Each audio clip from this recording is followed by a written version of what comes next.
Voilà, on est le mercredi 24 novembre et on est le 17 qui se lève et le cours est pour la Refoua Shelema de David Barchana. En tous les cas, on est dans Parshat Vayeshev et dans Parshat Vayeshev, on a ce passage qu'on a déjà bien sûr expliqué de nombreuses fois et comme la Torah est infinie, comme vous le savez, comme on le répète sans cesse, on peut réexpliquer le même passage des milliards et une infinité de fois sans se répéter. Et le passage qu'on a choisi dans le cours d'aujourd'hui, c'est le passage qui concerne Yehuda et ce qui va lui arriver jusqu'à la naissance de celui qu'on appelle Peretz, celui qui est la matrice de la délivrance d'Israël. Puisque qui est Peretz? Peretz est l'enfant de Yehuda et de Tamar. On va bien sûr réapprofondir leur rencontre et leur histoire, mais en tous les cas, Peretz est l'enfant de Yehuda et de Tamar, et Peretz va être le fondateur de la lignée du roi David, et donc le fondateur de la lignée du Mashiach. Peretz est un personnage extrêmement important, bien qu'extrêmement mystérieux, mais Peretz fait partie de ces personnages où la Torah en dit très très peu, pratiquement rien, mais dans ce rien, il y a tout, comme je vous montrerai. Comme on a d'ailleurs expliqué hier et comme on explique chaque fois, moins la Torah révèle et plus en vérité elle cache. Et si on arrive à trouver où se trouve la cache, à ce moment-là, on trouve véritablement le trésor. Et il en est de même pour Peretz, un personnage forcément fondamental, inimaginable, puisqu'il est le fils de Yehuda, il est le fondateur de la lignée du Messie. Donc vous imaginez que la Torah va tout cacher, mais encore une fois, derrière les cache, on peut trouver énormément de choses et c'est ce qu'on va essayer bien sûr ensemble de comprendre. En tous les cas, revenons à Yehuda. On est juste après la vente de Yosef. Et juste après la vente de Yosef, Yehuda commence à dégringoler. Le verset dit, le premier verset du chapitre 38 dans la parasha de Vayeshev, Vayi ba'eta'i vayered Yehuda. Et tout de suite après la vente de Yosef, puisque Yehuda est l'initiateur de cette vente, Yehuda commence à dégringoler, il se casse la figure. Pourquoi il se casse la figure? Parce qu'il porte sur ses épaules la responsabilité de la vente, et en plus, comme on le sait, comme je l'expliquais des centaines et des milliers de fois dans les cours précédents, Yehuda et Yosef incarnent deux lumières qui ne peuvent pas se passer l'une de l'autre, et c'est d'ailleurs pour ça qu'elles ne se supportent pas, puisqu'on a un principe fondamental dans l'existence, ce qui est fait pour être ensemble ne se supporte pas. C'est le principe même de la complémentarité qui doit associer des êtres différents, des choses différentes, et parce qu'ils sont fondamentalement différents, ils ont un mal fou à s'unir et à être ensemble. Pourquoi ils ne peuvent être qu'ensemble? Puisqu'ils incarnent tous les deux les lumières de la délivrance, les deux Meshichim, les deux Messies, Mashiach ben Yosef, Mashiach ben David. Et donc, comme ils sont le couple libérateur, ils incarnent les deux forces de la délivrance finale, automatiquement, comme dans tout couple, ils ont un mal fou à se réunir, à s'unir et à se maintenir. Et donc, automatiquement, il y a des tensions et des dissensions entre eux, et c'est pour ça que finalement, la dispute fait que l'un met l'autre à la porte, un véritable divorce, et c'est Yehuda qui met à la porte Yosef. Ce qui est intéressant, c'est que d'après on pourrait dire la symbolique qui se cache derrière ces personnages. Vous savez qu'au niveau des secrets de la Torah, Yehuda incarne la dimension féminine, alors que Yosef incarne la dimension masculine, ce qui veut dire que ici c'est la femme qui met l'homme à la porte. C'est intéressant.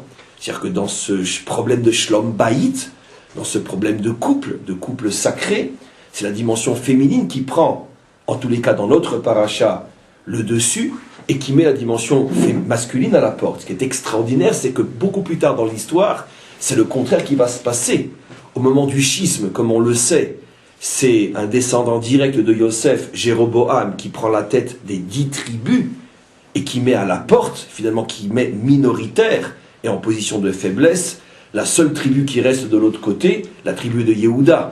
Donc cette fois-ci, à nouveau, séparation entre les deux tribus, puisque c'est un couple qui a énormément de mal à se supporter, et la paix ne se fera que à la fin de l'histoire.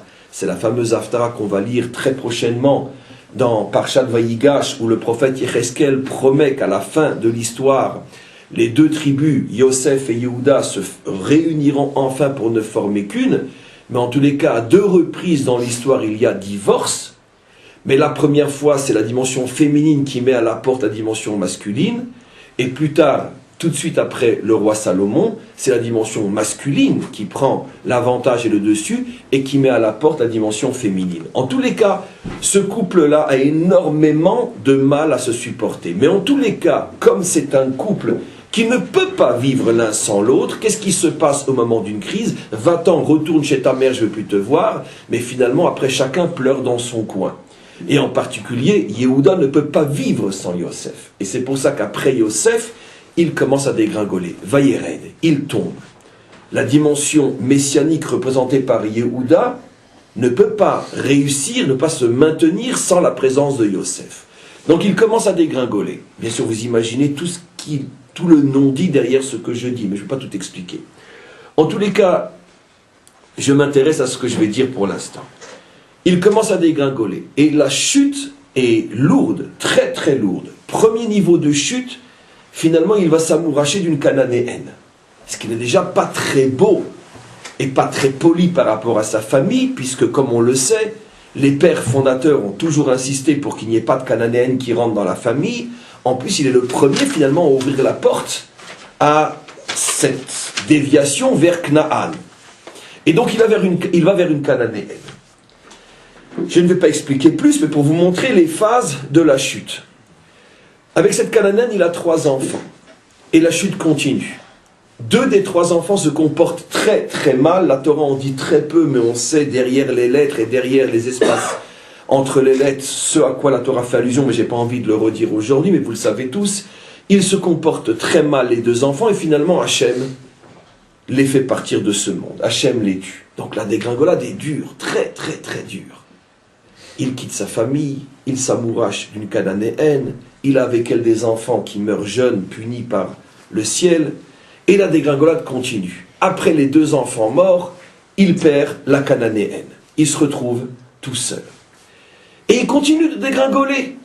Finalement, étant seul, il a perdu sa femme, il a perdu 2 de ses enfants. Vous imaginez dans quelle situation de détresse et de désespoir cet homme se trouve. Surtout que n'oublions pas, son désespoir, sa tristesse est surtout engendrée par certainement ce remords qui le ronge. Il voit son père porter le deuil depuis des années. Le deuil va être porté par son père pendant 22 ans. Et pendant 22 ans, Yehuda porte sur ses épaules le malheur de son père. Et puis, c'est pas seulement le malheur, on pourrait dire comme n'importe quel père, c'est le malheur spirituel. La Shrina, la présence divine, va quitter Yaakov pendant 22 ans. Voir un père pendant 22 ans sans présence divine, pour cette famille-là, c'est quelque chose de catastrophique. Mais bon, peu importe, on verra après plus tard, quand on reviendra à ces cours-là, pourquoi il n'a pas parlé, pourquoi si, on ne peut pas tout expliquer. Et il continue de dégringoler. La nature a horreur du vide, et un homme seul est un homme en danger, il voit une prostituée. Le problème, c'est que cette prostituée n'est pas une véritable prostituée, puisque c'est sa fameuse belle-fille, qui est une sainte en vérité, à qui on a promis le 3e fils, donc le dernier fils vivant, parce qu'elle veut absolument un enfant de cette famille. Ses 2 premiers maris, qui sont les 2 frères, n'ont pas voulu lui donner un enfant, et finalement, Yehuda lui a dit, écoute, attends que le 3e grandisse, je te le donnerai. Mais elle est une sainte, et elle veut véritablement un enfant de cette famille. Et donc elle voit que l'enfant grandit, il ne lui est pas donné. Donc elle se déguise en prostituée, vous connaissez tous l'histoire, je ne vais pas tout répéter, tout expliquer. Et donc, il voit une prostituée. Pourquoi? Un homme triste, un homme désespéré et seul, attention, fragile et donc attirable. La prostituée l'attire dans son filet et il faute avec elle. Il faute parce que lui est sûr que c'est une prostituée. Donc lui, c'est clair qu'il a la conscience d'un homme qui faute. Mais perdu pour perdu, où j'en suis? Allez, une prostituée, pourquoi pas? Et puis l'histoire continue, on la connaît. Elle va être enceinte, mais elle va être enceinte. Qui est enceinte? La femme promise au 3e fils. Elle est attachée, elle est promise. Et donc Yehuda, qui ne sait pas qu'en vérité c'est sa prostituée à lui, mais elle, la prostituée, a bien pris garde de lui demander des gages avant l'acte. On sait ce qui se passe, elle est amenée au tribunal, on va la brûler.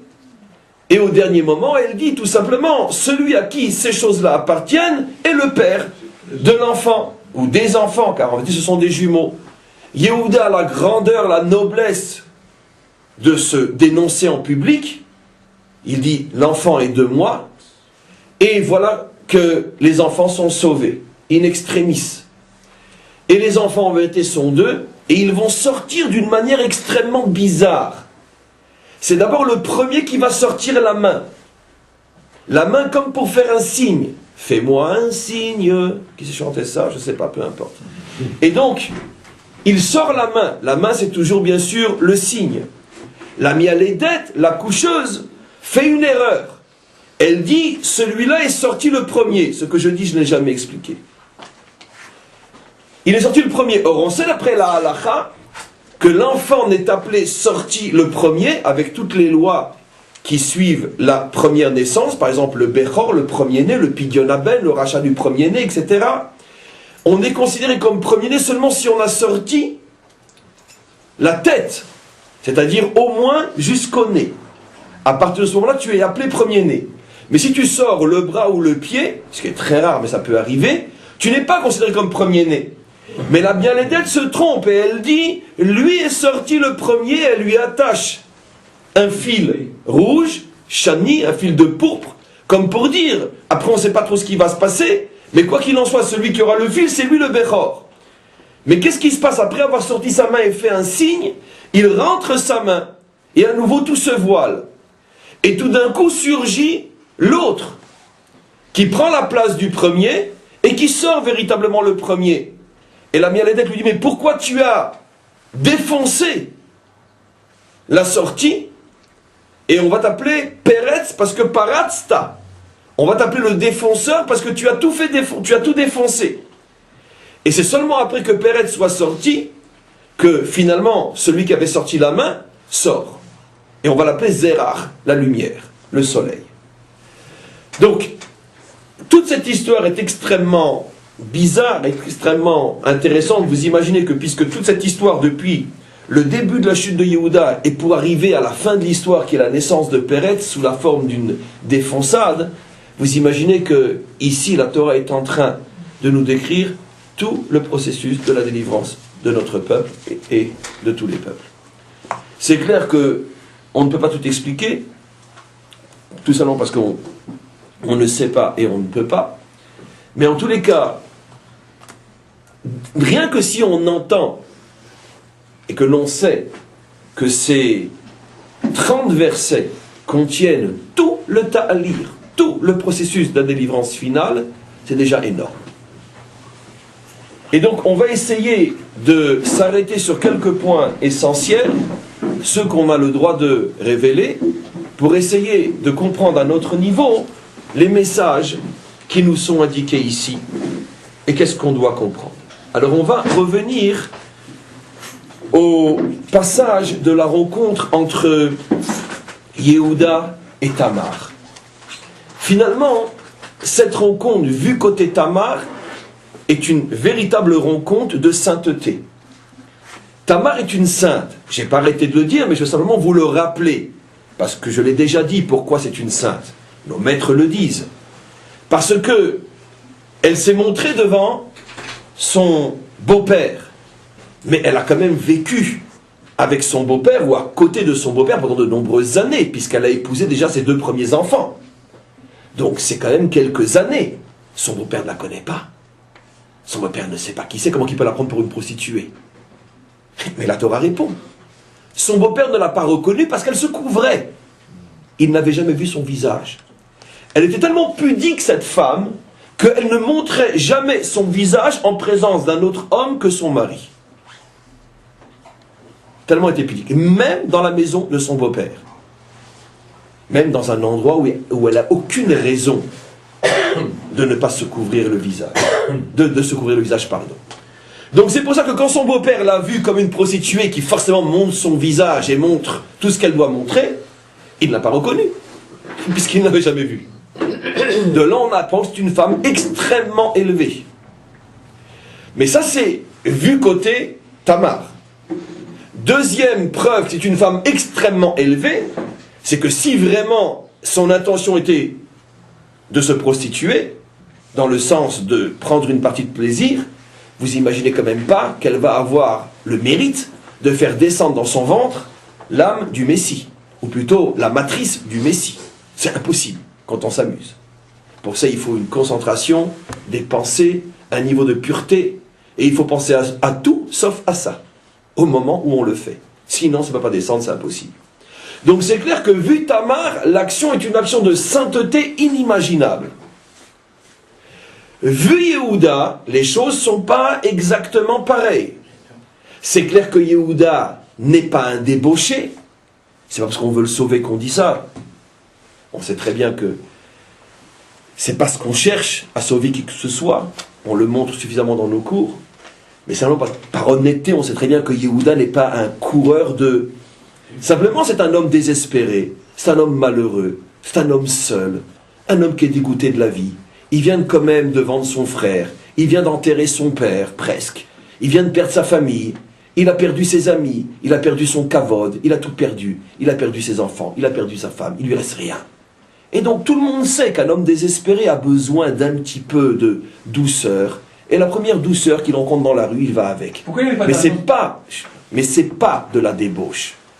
C'est simplement, on pourrait dire, la continuation de la chute. Mais malgré tout, même que Yehuda n'est pas dans une situation de débauche, il n'est certainement pas non plus dans une situation d'exaltation spirituelle. Ça, c'est clair que non. Elle, oui, mais lui, non. J'ai simplement voulu rectifier, parce que la rectification est on peut dire un souci d'honnêteté et surtout de vérité, qu'on n'imagine pas non plus que Yehuda court les prostituées. C'est pas de ça qu'on parle. Ici, la Torah nous montre bien qu'il y a tout un processus de désespoir, de chute, qui amène l'homme à rechercher un petit peu de plaisir, parce que sinon, il va crever de désespoir. C'est un autre style de prostitution, même que ça n'excuse pas Yehuda. Mais quand même, par souci d'honnêteté, comprendre de quoi on parle. Donc, on est en présence d'un être extrêmement saint, avec un être extrêmement désespéré. Les deux se rencontrent et vont faire le Messie. Alors, première question qu'on peut demander, bien sûr, c'est pourquoi finalement le maître du monde veut que l'âme du Messie descende pour la première fois sur terre de l'intérieur d'une situation à ce point ambiguë, où d'un côté, c'est l'obscurité totale, puisque finalement, un homme désespéré, un homme triste, est un homme noir, un homme obscur, un homme sombre. Pourquoi d'un côté l'obscurité morale et spirituelle totale, et d'un autre côté l'exaltation spirituelle d'une femme qui se donne pour pouvoir faire descendre la lumière dans le monde? Je n'ai fait que dire en français ce que dit le Midrash, vous verrez sur ce passouk-là.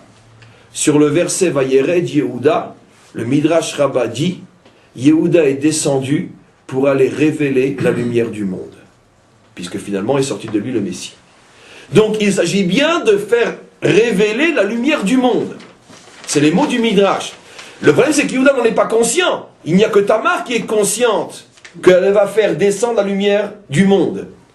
Alors ma question est, pourquoi faut-il que la lumière du monde descende d'une manière voilée? Puisque finalement c'est de ça qu'on parle. D'un côté la lumière, Tamar, d'un côté l'obscurité, Yehuda.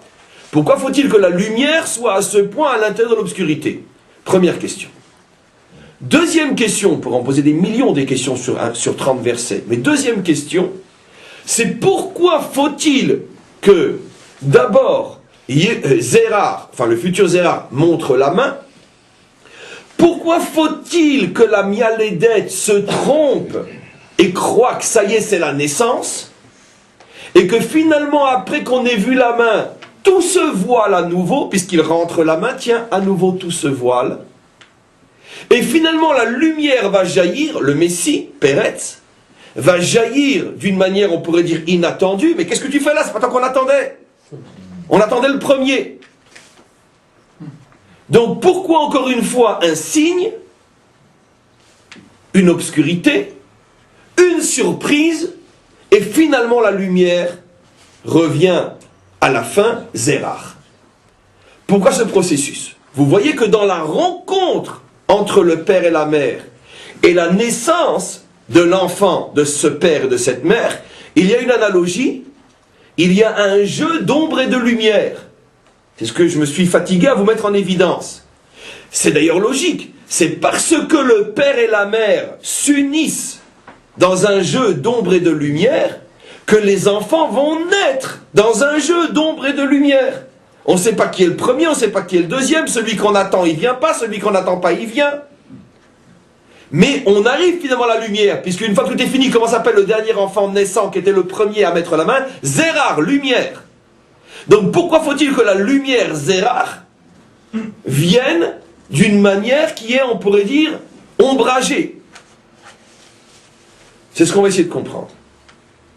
Sur le nom Peretz, qui veut dire celui qui défonce, celui qui jaillit, les frotz ou faratzta, les maîtres expliquent, en particulier les maîtres de la Chassidoute, en particulier le Torah Or, expliquent que la notion de pritza suppose que quelque chose a été contracté, et quand c'est relâché comme un ressort, paf, c'est poretz.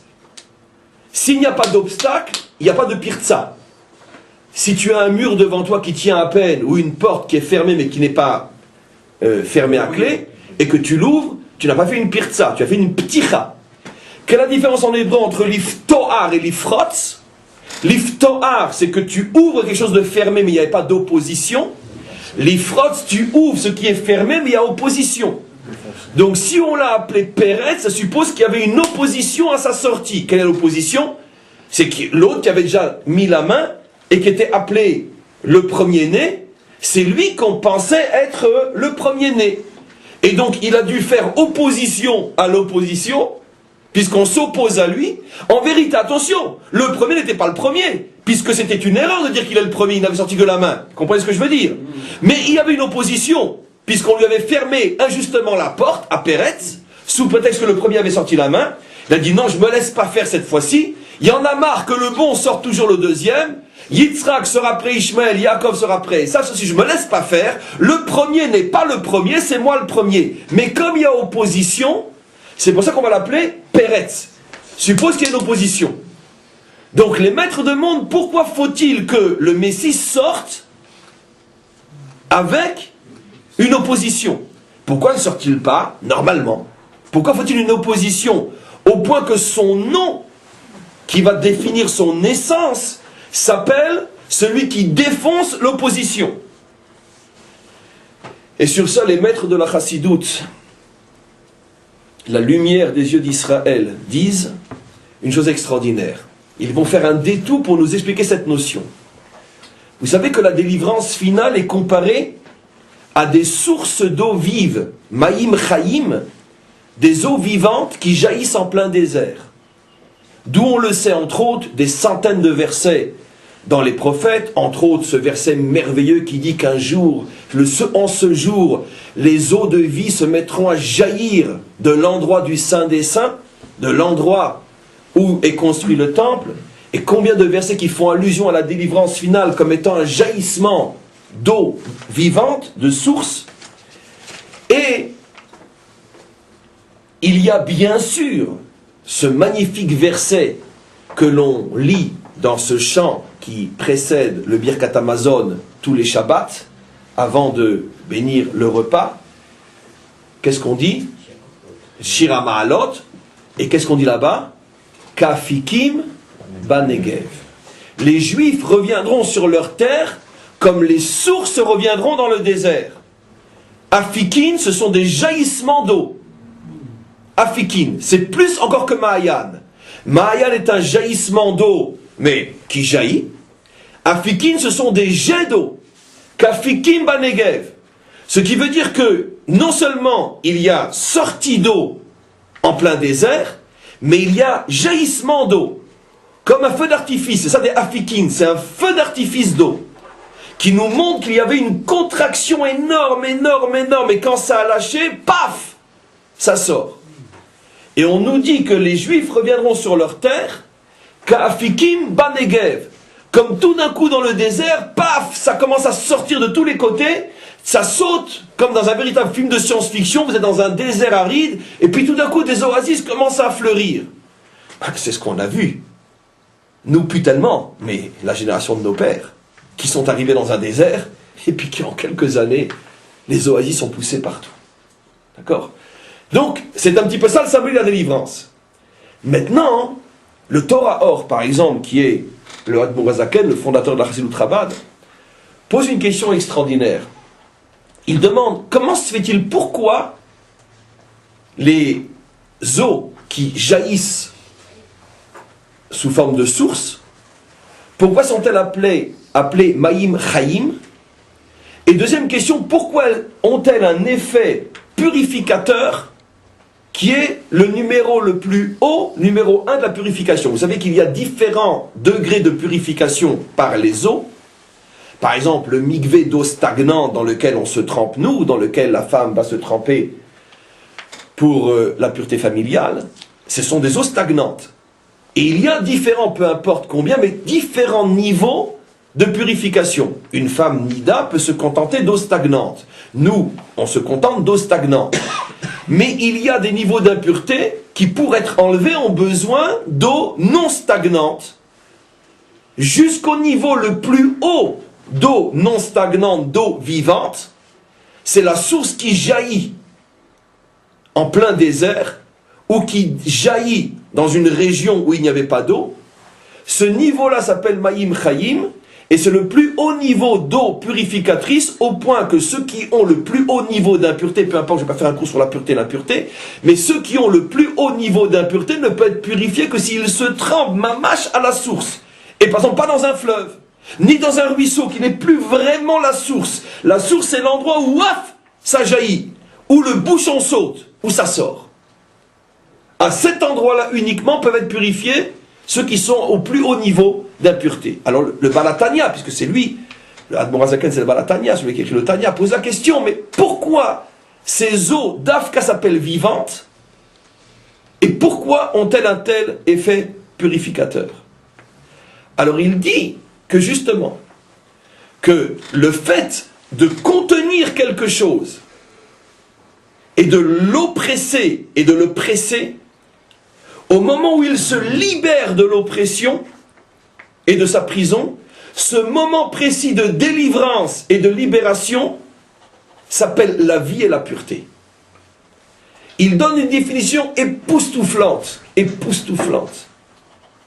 À mon sens, j'ai jamais vu et lu et compris quelque chose d'aussi prodigieux que ça. Il donne la définition de la vie et de la pureté. Qu'est-ce que c'est la vie? Qu'est-ce que c'est un être vivant? C'est un être qui se libère. Qu'est-ce que c'est la pureté? La pureté, c'est la libération. Cette eau, avant de jaillir là où elle jaillit, est contenue, comme on le sait des fois, sur des centaines de kilomètres dans le sol, ce qui est contraire à sa nature. L'eau a besoin de jaillir. L'eau, c'est la vie. Et elle est contenue, et plus elle est contenue, des fois sur des milliers de kilomètres, elle traverse des montagnes et des sols, on marche dessus sans savoir qu'en dessous, il y a une source qui un jour, dans 100 ou 200 ou 300 kilomètres, va jaillir. Elle est contenue prisonnière à l'intérieur de la terre, et cette compression, cette contraction ne fait qu'augmenter en elle son désir de sortir, et au moment où elle jaillit à cet endroit qui est pour elle son endroit de liberté et de libération, à cet endroit se trouvent toutes les forces de la vie et de la pureté. Et le Balatania explique, qu'est-ce que c'est la vie? C'est la liberté et la pureté. Ça va toujours ensemble. De là, on comprend pourquoi nos maîtres disent que le méchant est appelé mort, puisque le méchant est l'extrême opposé de la définition profonde et vraie de la vie. Le méchant, celui qui vit dans un système d'aliénation, autant pour lui que pour les autres, il est aliéné à tout ce qui l'aliène, et donc il est prisonnier à l'intérieur de son idéologie méchante, à laquelle il est esclave, et à laquelle il transforme en esclave les autres, et donc automatiquement c'est l'extrême opposé de la vie. C'est pour ça que notre histoire a commencé avec la première libération sortie d'Égypte. C'est pour ça que notre histoire a atteint son point culminant avec la dernière libération, la sortie de notre exil. Le peuple juif est toujours celui qui sort de l'exil, parce que le peuple juif est le peuple de la vie, et la vie, c'est la libération. Mais pour qu'il y ait libération, il faut qu'il y ait forcément obstacle Et c'est justement l'obstacle, le bouchon, qui t'oblige à te libérer et automatiquement qui te rend vivant. Ce qui permettra au rabbi, par exemple, de dire que la véritable vision et compréhension de l'histoire est de ne pas dire il y a l'exil puis la délivrance, mais au contraire de dire l'exil est la première étape de la délivrance. Puisque pour qu'il y ait délivrance, il faut qu'il y ait d'abord obstacle. Donc s'il n'y a pas exil, il n'y a pas délivrance. Délivrance pas dans le sens technique, mais dans le sens du sens. La délivrance, c'est la liberté. S'il n'y a pas d'emprisonnement, il n'y a pas de liberté. Donc pour faire de nous un peuple libre, dira le rabbi, on était obligé d'être le peuple de l'exil. Parce que si nous n'avions pas été le peuple de l'exil, nous n'aurions pas pu être le peuple de la liberté. Appliqué à tous les domaines de l'existence, les épreuves, les souffrances, les difficultés, les obscurités, tout ce qui nous bouchonne, nous permet d'exister. Parce que lorsque l'on fait sauter le bouchon, on devient vivant. C'est pour ça que la délivrance est comparée à une source qui jaillit, parce que l'endroit où la source jaillit est l'endroit de la liberté et de la pureté. C'est pour ça que celui qui est impur, qui se trouve dans une situation de mort psychologique, je ne vais pas faire un cours sur l'impureté, a besoin de rentrer en contact avec l'endroit de la vie. Maintenant, regardez comme c'est extraordinaire cette chose-là. Où est la première fois où le mot vie est marqué dans la Torah? Au sujet de l'âme. Vayipach be'apav nishmat hayim. Que Dieu a soufflé dans les narines de Adam une âme de vie. Mais ce qui est extraordinaire, c'est que tous les traducteurs, bien sûr, traduisent forcément, puisqu'ils sont là pour ça, traduisent faussement. Ils traduisent tous, Dieu a insufflé. Mais la traduction est criminelle, parce qu'elle détruit complètement le sens du mot. Il n'est pas marqué, il a insufflé. Il a marqué Vayipach. Que signifie Vayipach? Vayipach signifie que l'air était contenu. Comment qu'on dit gonfler quelque chose qui contient l'air? Leitna pe'ar, comprimé. Voilà, c'est le mot que je cherchais, merci. Comment qu'on dit gonfler un ballon? Leitna pe'ar auto. Comment qu'on dit un pneu de voiture qui se gonfle? Ou mitna pe'ar. Ça signifie comprimé. Vayipach be'apav signifie deux choses. Que si on osait représenter par une image, c'est pas que Dieu a soufflé, c'est qu'il a fait comme ça.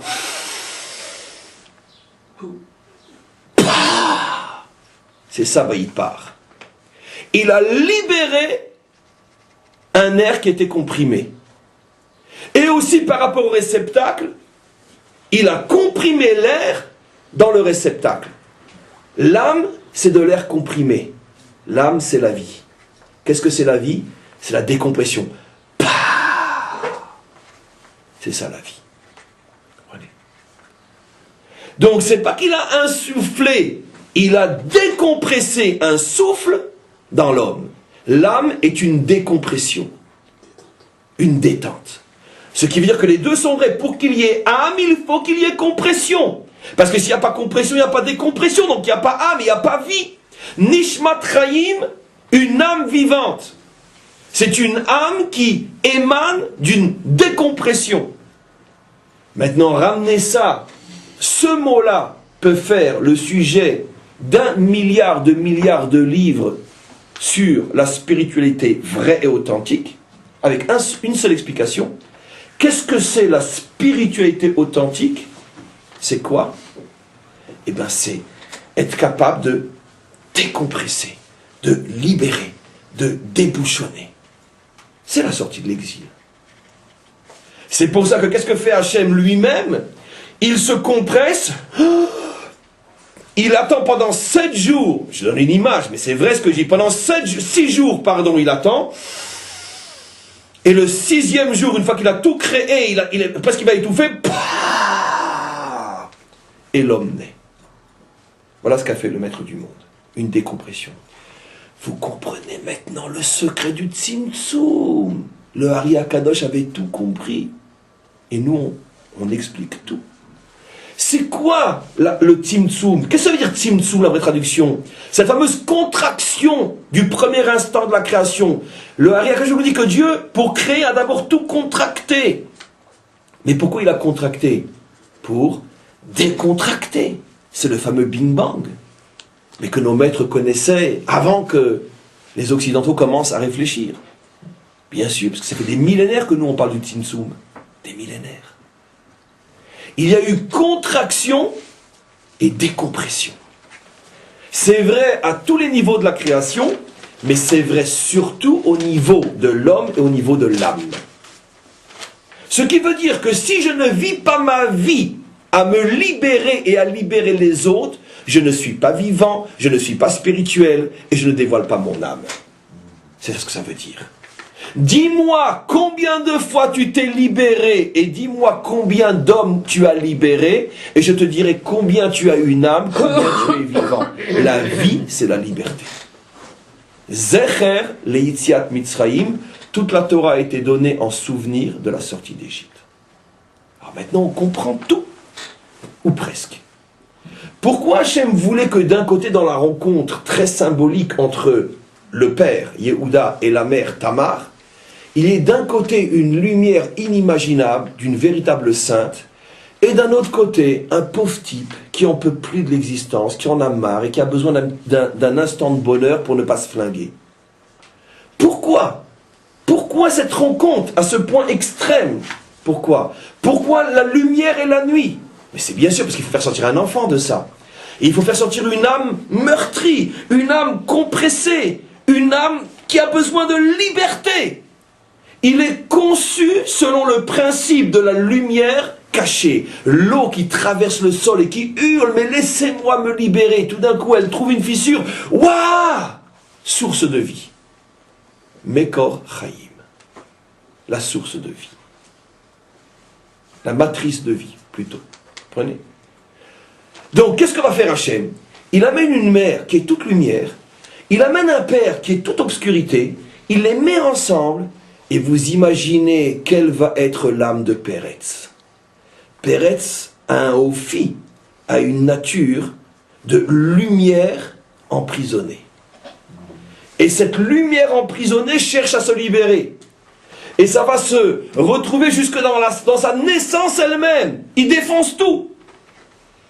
Celui qui fait tomber toutes les limites, disent nos maîtres. Ufaratzta yama vakedma tsefona vanegva. Il défonce toutes les limites. Il laisse rien. Tout ce qui est devant lui défonce. Combien de fois je vous ai rapporté ce que disent nos maîtres? Quelle est la définition d'un roi?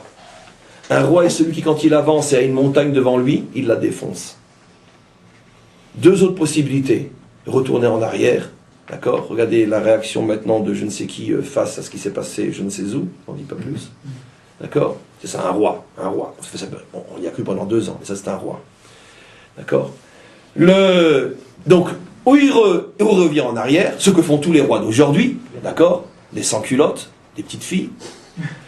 Donc, ou bien, ce qu'il pourrait faire, c'est la contourner. C'est déjà un petit peu mieux que ce que fait un tel par rapport à eux tel. Très bien. Alors, pourquoi on dit que si déjà il la contourne, c'est bien, au moins il continue? Non. Bien sûr qu'il peut la contourner. Mais je vais te montrer, moi, qui est le roi, je te défonce. Davka, comme ça. T'as qu'à pas être là. Moi, je ne change pas mon chemin, j'avance. Ça c'est un roi. D'accord? Cherchez-les sur terre aujourd'hui, premier qui trouve, il a gagné. Il n'y en a pas, ça n'existe pas. Fini, 0. Le prochain, c'est le bon, Bachir. Ça c'est le roi. Il a une montagne, il dit je t'attendais, allez va. Paf, il rentre dedans. Ça c'est le roi. Ça c'est Péretz. Mais cette nature-là, c'est une nature de lumière meurtrie. Les défenseurs sont des lumières qui se libèrent. Les vrais défenseurs, ceux qui font avancer l'histoire. Donc maintenant, ce qui est extraordinaire, c'est que ce schéma-là, de la lumière cachée, va se retrouver aussi chez celui qui est plus que son aïeul Péretz, celui qui est véritablement le modèle du Messie, le roi David. Le roi David, la Providence va lui faire vivre la même histoire de contraction, de voile de lumière, jusqu'au moment où, quand ça explose, ça fait tomber toutes les montagnes. Vous vous rappelez l'histoire de la naissance du roi David? Combien de fois je vous l'ai rapporté dans ces cours? Yishaï, son père, était un géant. Géant de Torah. Géant sur le plan matériel. Il avait 600 élèves. 600 000 élèves, disent nos maîtres. Un homme d'une respectabilité inimaginable. Il avait juste un problème. Descendant de Ruth l'a converti. Et à cette époque encore, plus de la moitié d'Israël pensait que la conversion n'était pas bonne, parce que la Torah dit que tu n'accepteras pas quelqu'un de Moab. Simplement qu'il y avait une grande discussion au milieu des Juifs, au milieu des maîtres juifs, et la minorité qui avait raison, mais qui était minoritaire, pensait que l'interdiction ne vise que les hommes de Moab et non les femmes de Moab. Donc la conversion de Ruth était 100% légale. Mais il y avait toujours une très grande discussion à l'intérieur du peuple juif, et une grande partie d'Israël faisait attention de ne pas marier leurs enfants avec même des descendants de conversion filles de Moab, bien que c'était une erreur.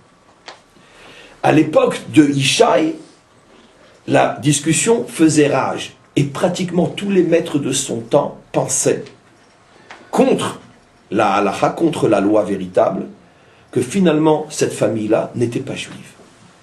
Et donc quand Yishaï en arrivait à vouloir marier un enfant, et qu'il téléphonait bien sûr dans son agenda de tous ses amis respectables, c'était quelqu'un de très respectable, mais quand on en arrive à parler mariage, ah excusez-moi j'ai un rendez-vous, ma femme m'attend, justement ce soir on fait l'anniversaire de... Et puis il s'est vite rendu compte que quoi? Que mariage, ça ne marche pas. Personne ne veut de ses enfants. Il avait déjà 7 fils à marier, il n'arrivait pas à les marier. Donc il a dit à sa femme, écoute ma chérie, tu sais quoi, Atkan, on pleure déjà sur 7, on ne va pas en faire un autre. On se sépare, on ne fait plus d'enfants. Il ne l'a pas divorcé, mais il lui a demandé, pour ne pas en arriver à, de vivre à part. Il avait le moyen de lui acheter un petit château, de la gâter, d'en faire la femme la plus heureuse, mais sans mari. Très bien. Le problème c'est que lui aussi, comme Yehuda, c'est un homme, tiens, ça a l'air de se répéter chez cette famille-là. Et une fois seul, il a eu des besoins. Et puis, il a proposé à une de ses servantes de le rejoindre. Mais elle, qui aimait tellement et son maître, et surtout sa maîtresse, ne pouvait pas faire un coup pareil. Elle a été dire à sa maîtresse, écoute, regarde ce qu'il m'a proposé ton mari. Toi, tu es toujours sa femme, il t'a pas divorcé. Vas-y à ma place. Et comme à cette époque-là, ils étaient très, très, très pudiques, ils pouvaient s'unir sans savoir qui était un et qui était l'autre. Et il a donc été avec sa femme, en pensant qu'elle était avec sa servante. Mais le problème, c'est que 3 mois après, et surtout 9 mois après, qu'est-ce qu'il a pensé? Il a appelé sa femme et lui a dit, écoute-moi, il n'y a que toi et moi qui savons que tu es une femme adultère. Alors je t'en prie, tu dégages avec le bébé, fais plus de voir, dégage. Et sois déjà contente que je t'amène pas au tribunal. Elle, vous pensez qu'elle a dit quelque chose? Elle n'a rien dit. Elle aurait pu dire, mais mon mari, le mardi, 8h30, à tel endroit, c'était moi. Mais non, elle ne va pas tuer de honte son mari, qui a demandé à la servante de venir à sa place. Elle préfère prendre la honte, l'humiliation, elle et son fils qu'on va prendre pour un bâtard. Elle se tait, par amour et par respect pour son roi, pour son mari. Entre parenthèses, une femme juive, incroyable, c'est vrai, ça existait et ça existe encore. On referme la parenthèse. Maintenant, très bien, mais l'enfant grandit. La mère est une prostituée, l'enfant est un bâtard, et puis ça finit par se savoir. Tous les enfants demandent à leur père, papa, pourquoi on ne le voit jamais, David? Papa, enfin, pourquoi on ne le voit jamais? C'est un bâtard, mais dites à personne. Wow. Je sais pas que David, il rentrait en ville, à Bethléem, pour pouvoir acheter un petit peu à manger, parce qu'il n'avait pas le droit d'aller, il devait rester avec sa mère dans les montagnes. Ses enfants le croisaient, bâtard, dégage, on te dénonce, bâtard, dégage, on te dénonce. Mais David, lui, il sait très bien, sa mère lui a raconté, mais il est comme sa mère, il dit rien à son père, il sait que c'est pas un bâtard. En plus, à l'âge de 3-4 ans, il a commencé à avoir des dévoilements divins. À 7 ans, il est déjà prophète. Il sait qui il est, David. Mais il se tait. Bon, on en arrive maintenant à l'histoire du prophète Samuel, Shmuel, qui doit trouver un roi parmi les enfants de Yishaï. J'en passe, bien sûr, des histoires.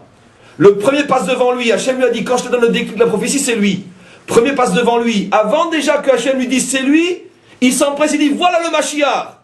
Hachem lui dit toi, mais enfin, nettoie tes lunettes, t'as rien vu, c'est pas lui le Mashiach. Toi tu vois avec tes yeux, moi je vois dans le cœur. C'est pas lui le Mashiach. D'accord? C'est toi le prophète, t'es pas prophète du tout. Très bien. Arrive le deuxième. Il n'ose pas parler, c'est pas si bien qu'il est sûr que c'est le Mashiach, le deuxième. Parce que le deuxième aussi, il est aussi beau, aussi merveilleux que le premier. C'est pas lui. Le troisième, c'est pas lui. Le quatrième, c'est pas lui. Le cinquième. Attends, tous ces enfants sont passés, il te reste rien? C'est pas possible. Hachem ne peut pas se tromper, il m'a dit chez toi il y aura un roi. Alors tous se regardent, le père, les enfants. C'est pas possible. C'est pas possible. Oui, il en reste un. Oui, il nous en reste un, mais aujourd'hui, justement, il avait une petite fête de famille. Il est parti avec les moutons, c'est sa famille. Ben, amène-le tout de suite. Qu'on voie. Et il arrive, la prophétie en même temps arrive. Zé Mashiach lifnei Hashem, c'est lui le Messie, c'est lui l'élu. Vous imaginez à ce moment-là le jaillissement de lumière, de liberté, de pureté à ce moment-là. Cette lumière, cette eau qui était contenue depuis des années dans l'obscurité du mépris, de l'humiliation et de la souffrance, qui jaillit à ce moment-là. À ce moment-là, le père regarde la mère. La mère est là, vous pensez bien. C'est le seul jour où elle doit être là. La mère est là. Elle regarde. Le père regarde la mère. Non. Elle dit, mardi, 20h30, dans la petite auberge. Et le père comprend tout. Vous imaginez ce qu'il comprend à ce moment-là? Vous imaginez le jaillissement de vérité, de liberté, de lumière, de pureté à ce moment-là? Vous imaginez le punch que va avoir le roi David? Quand il voit Goliath, il lui dit, je ne vais même pas te dire que tu es un chien, parce que c'est une insulte pour les chiens. Tu n'as même pas le niveau du chien qui n'arrête pas d'aboyer là-bas en face. Il se tait aujourd'hui. Même lui, il écoute le coup. C'est incroyable. Il lui dit, mais parce que il a une pêche pas possible, le roi David. Pendant 20 ans, il est contenu dans son souterrain. Mais quand on l'a lâché, il devient quoi? Mekor Mayim Chaim. Pourquoi? Parce qu'il est Chaïv et Kayam. Tiens, comme par hasard, c'est le seul qu'on appelle vivant pour l'éternité. Chaïv et Kayam. Tiens, comme par hasard, c'est le seul juif qui a laissé au monde entier une œuvre reconnue et lue tous les jours par le monde entier. Les psaumes, dans toutes les langues. Incroyable. Pourquoi c'est lui qui est tellement vivant? Mais parce que c'est ça. Il a été compressé. Et lorsqu'il lâche, waouh, c'est vivant pour l'éternité. Vous comprenez? Donc on comprend effectivement des choses extraordinaires, comment tout ce processus en vérité correspond à une intention extraordinaire. Mais c'est ce qui se passe dans toutes les générations. C'est ce qui se passe dans notre génération. Pourquoi fallait-il que le retour d'Israël se fasse à l'intérieur de tels souterrains? Pourquoi fallait-il que ce soit tellement sombre, vu de l'extérieur, que les meilleurs d'entre nous ont pensé, ont dit et disent encore, ça ne peut pas être la délivrance, enfin, pas un Autrichien, quand même, c'est pas sérieux. Comprenez? Pourquoi Hachem est obligé de passer par ces tunnels? Parce que la délivrance va être une puissance libératrice tellement forte qu'il faut qu'elle soit contenue, continue. Et je te mets un Autrichien, je te mets un Anglais, je te mets ci, je te mets tout sauf ce que tu attendes. Et je compresse. Le premier était autrichien, le deuxième était anglais. Je compresse. Et quand on n'en peut plus, paf! Oh, personne s'y attendait. Le Mashiach est là. Et pour ça, il doit traverser toutes les compressions. Et en vérité, les compresseurs font partie à part entière de la délivrance, car sans eux, il n'y a pas de délivrance. Donc l'Autrichien, finalement, il n'est pas si mal que ça. Parce que si lui, il ne fait pas son rôle, le Mashiach ne pourra pas faire le sien. Et quand le Mashiach va sortir, le premier qui va serrer la main, ben c'est à l'Autrichien. Parce qu'il va lui dire, merci de m'avoir à ce point voilé, hein, parce que grâce à toi, regarde le punch que j'ai. Mais bien sûr. Et l'Autrichien va se rendre compte que malgré lui, mais non, je ne parle pas d'Hitler. Ah non, arrêtez. Heureusement que vous avez dit cette connerie. Ah mais c'est pas possible. Ah non, me tuez pas. J'ai parlé d'Hitler. J'ai parlé d'Herzl. Mais je vous en supplie, après des années de cours, vous osez m'assassiner en public et c'est enregistré. J'ai pas parlé d'Hitler. Ne me faites plus jamais un coup pareil. Vous n'arrivez pas à surfer sur mes nuances, à surfer sur mes allusions? C'est un piège là. Ah ben non. Ben, je vous dis merci parce que si vous avez pu croire que je parlais d'Hitler, j'imagine les autres. Mais non, je parlais d'Herzl, je parlais pas d'Hitler, que Dieu pardonne. Ben, la prochaine fois, ben, quand j'ai quelque chose à dire, je le dirai clairement. Mais j'aime tellement les allusions c'est le propre de la sagesse.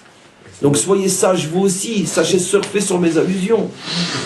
Je reprends maintenant. En tous les cas, bien sûr, toute cette délivrance finale qui passe par de tels souterrains, c'est justement pour nous préparer au jaillissement. Et plus c'est obscur, et plus on n'en peut plus de cette obscurité, mais dévoile-toi déjà. Plus c'est obscur, et plus quand ça va se dévoiler, je vous dis pas le punch qu'il aura le Mashiach. Qui imra, parce qu'avec toi, dit le prophète, Mekor Mayim Chaim. Avec toi se trouve la source d'eau vivante. Et pour que cette eau vivante puisse jaillir, il faut qu'elle soit contenue. Et quand Hachem décidera que ça y est maintenant, on lâche tout, à ce moment-là, c'est la délivrance. Il y a, et je termine, puisque j'ai posé une autre question dans ce texte absolument fabuleux, une autre question. Pourquoi le Yad sort d'abord et la Mialédet, la coucheuse, pense que ça y est, c'est la naissance? Et puis après, bien sûr, pas forcément faux messie, parce qu'après il sort en lumière, pas faux messie, mais fausse messianité, pas faux messie. Ou plutôt, non, c'est ni l'un ni l'autre. Ni l'un ni l'autre. J'ai dit une bêtise et deux bêtises, trois bêtises. Laissez-moi parler. C'est pas du tout faux messie. C'est simplement un messianisme en plusieurs temps. Avec une mauvaise compréhension des premières étapes. J'explique. Mais laissez-moi expliquer parce que là je marche sur des œufs. Une fois de plus, je vais aller me faire cuire un œuf et je ne vous dis pas les omelettes qu'on va faire avec ce que je vais dire. Donc, laissez-moi casser mes œufs tout seul. Donc, pourquoi d'abord une main qui sort? Pourquoi après qu'on a cru que ça y est, c'est la naissance, on revient dans l'obscurité? Et pourquoi après une pritza, un défoncement? Et seulement après, c'est pour ça que c'est pas un faux messie, le zérar, la lumière arrive, qui est en vérité la première main. Donc quelles sont les trois étapes? Il y a quatre étapes. Main, obscurité, défoncement et lumière. Main, donc je traduis, signe, obscurité, défoncement et lumière. On a combien d'étapes? Quatre. Donc, ici la Torah nous prévient que la délivrance se fera en quatre étapes, que j'interprète tout de suite. Il y aura d'abord un signe. Ce signe, la Mialédet, c'est nous qui accouchons le Messie. Nous, la matrice Israël, l'accoucheur du Messie. Pensera au moment de ce signe que ça y est, la délivrance est là.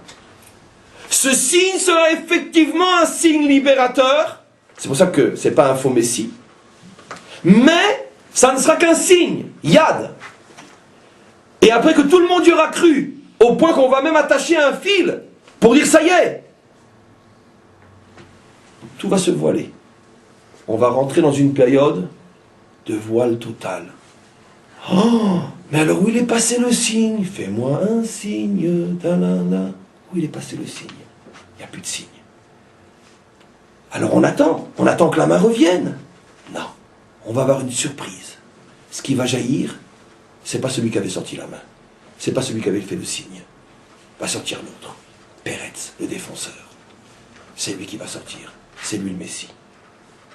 Seulement quoi? L'autre, celui qui avait sorti la main, celui qui avait préparé la délivrance, celui qui avait annoncé la délivrance, celui qui avait été le signe de la délivrance, lui aussi il ressort. Et il est lumière. Il est la lumière de la délivrance. Il y a le libérateur et il y a la lumière de la délivrance. C'est pas le même. Bien qu'ils sont jumeaux, théomim. Je peux pas en dire plus. Mais en tous les cas, on voit que finalement, la délivrance se fait d'une manière extraordinaire. Celui qui est finalement la lumière de la délivrance est celui qui signale la délivrance. Et après le signalement de la délivrance, on a un voile. La main revient à l'intérieur du voile. Et tout d'un coup, le libérateur lui-même n'est pas celui qui avait sorti la main. Mais finalement, dans la délivrance elle-même, Celui qui illumine et éclaire le monde libéré, ce n'est même pas le libérateur lui-même, c'est celui qui avait sorti la main. Voilà, c'est quelque chose de fou. Il y a le libérateur et il y a la lumière de la délivrance. C'est des jumeaux, mais ce n'est pas tout à fait les mêmes. D'où la confusion qui fait qu'on ne sait pas qui est qui. On confond entre la lumière de la délivrance et le libérateur. Ce n'est pas exactement le même, bien qu'ils sont dans le même ventre. Ce qui est extraordinaire, c'est que la Torah donne quelques allusions. Le fameux Ufaratsta est extraordinaire. Ma paratsta. Ma paratsta. Ce sont deux signes au niveau des dates. Paratsta, on le sait, c'est l'année qui vient de s'écouler. 770. Dans l'année 770, quelque chose se passe. Paratsta. Mais juste avant, il y a Ma, 45. 45 ans après quelque chose, il se passe aussi quelque chose. Il y a deux temps dans le dévoilement de la délivrance.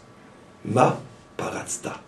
45, qui correspond à la fin d'un cycle par rapport à un commencement, et Paratsta, qui correspond aussi à la fin d'un cycle par rapport à un commencement, donc au début de quelque chose d'autre. Ce qui est extraordinaire, c'est que le mot Peretz aussi fait allusion à quelque chose. Chaque mot ici est une date. On en connaît une qu'on peut dévoiler, Paratsta, l'année 5770. Comme d'ailleurs le rabbi l'expliquera, que le Paratsta fait allusion justement à quelque chose qui est signe de délivrance, 770, la valeur numérique de Beth Mashiach, la maison du Messie. Dans le Zohar que vous aviez lu. Dans le Zohar, mais le rabbi parle de ça, il y a effectivement énormément d'endroits où on fait allusion au nom Paratsta. Mais ces versets-là contiennent tous les secrets de la délivrance, jusqu'au niveau de la date et de la prochaine date à venir. La prochaine date à venir est marquée dans ces versets-là. Il y aura dans quelques années, très proche de nous, un nouveau très très grand dévoilement. Et la date est dans ces versets-là. En tous les cas, ce sont des versets extrêmement sérieux, et ce qui nous permettent de comprendre que, pour celui qui sait lire derrière les lignes, et qui ne confond pas entre un Autrichien et un autre, mes amis, pour celui qui sait lire entre... En vérité, c'est bien qu'on puisse se tromper d'Autrichien, parce que ça montre que je reste suffisamment flou pour ne pas me faire dégommer. Et en tous les cas, parce que moi je joue avec le feu, moi. Pas avec le feu d'en bas, avec le feu d'en haut. Donc si j'en dis trop, c'est fini. Donc c'est pour ça que mieux vaut après tout qu'on se trompe sur ce que je dis. Comme ça, au moins je pourrais dire, toi j'ai rien dit. Hein. T'as vu l'erreur qu'ils ont fait, ils pensaient que je parlais d'Hitler. Donc finalement, merci. Merci. En tous les cas, ce que nous, on doit comprendre et retenir de ce cours, c'est que si on ne retient que le fait, comme application concrète et finale, si on ne retient de ce cours que le fait que pour pouvoir arriver véritablement au jaillissement du sens de l'existence, il faut passer par la contraction de l'obscurité. Si on a compris déjà ça et qu'on l'applique à chacun d'entre nous, d'accord, je ne veux plus en voir un seul qui boude quand ça va mal. Je ne veux plus en voir un seul qui s'effondre quand il est éprouvé.